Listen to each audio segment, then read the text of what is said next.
Have you ever driven down a road you didn't recognize, only to stumble upon a place that shouldn't exist? Somewhere so strange, it feels like it's been erased from every map, purged from history? Well, I did. And I wish more than anything I could forget it, because I'm not sure I'll ever escape. This isn't just a town with a few quirky locals or an eerie atmosphere. No, this place, it doesn't just trap your car or your body. It traps your soul like it did mine. And if you're watching this, maybe it'll come for you too. But before we go any deeper, if you're a fan of horror stories, the unexplained, and nightmarish places like this, don't forget to subscribe to the channel. That way, you'll never miss a tale of terror. Now, let me take you back to the night I discovered the secret town with no name. It was supposed to be a simple road trip. Just me, my car, and the open road stretching out under the night sky. I didn't have a specific destination. I just needed an escape, a place where I could forget about the stresses of my life, even if just for a few days. The idea was to get lost in nature, to find places where no one knew me. But as the saying goes, be careful what you wish for. I'd been driving for hours, watching the horizon swallow up the last hints of daylight. The towns on my map had disappeared miles ago, and I was almost out of gas when I noticed a faint glow up ahead, a cluster of soft, yellow lights blinking in the distance. I couldn't tell if it was real or if my mind was playing tricks on me. But as I got closer, I saw an old wooden sign, so worn down by the years that it had lost its lettering. No name, no direction, just a hollow marker, like a warning that had long since been forgotten. But what choice did I have?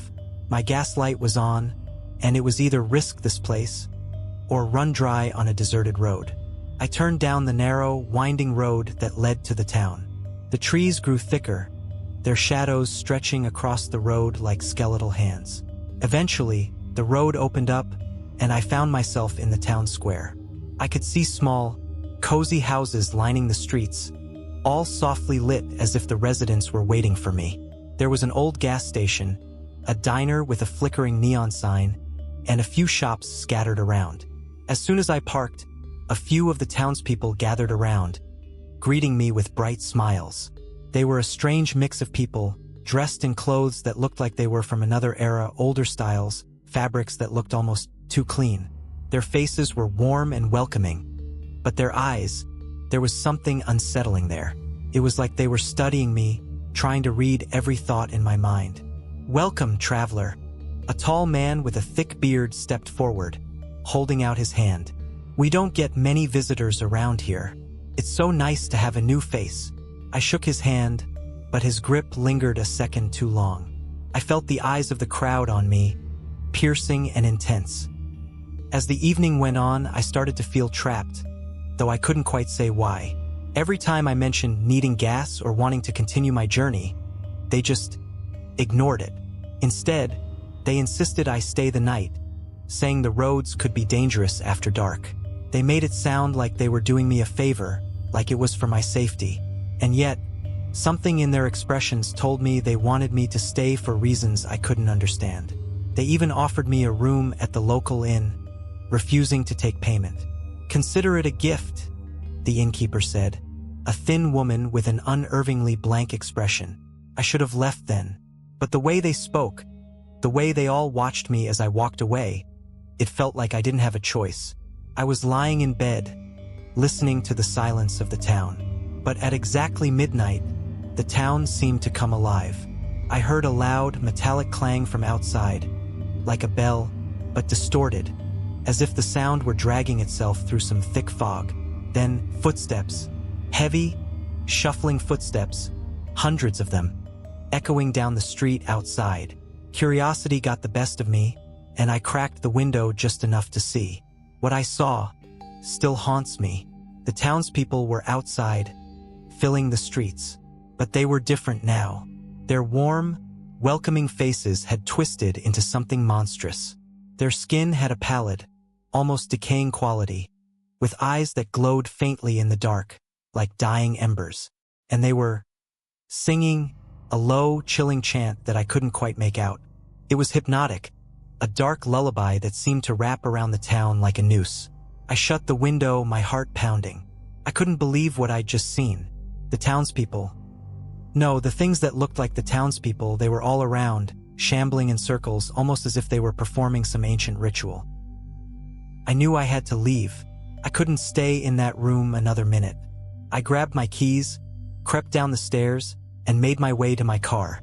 But as I started the engine and tried to pull away, I found myself right back in the town square.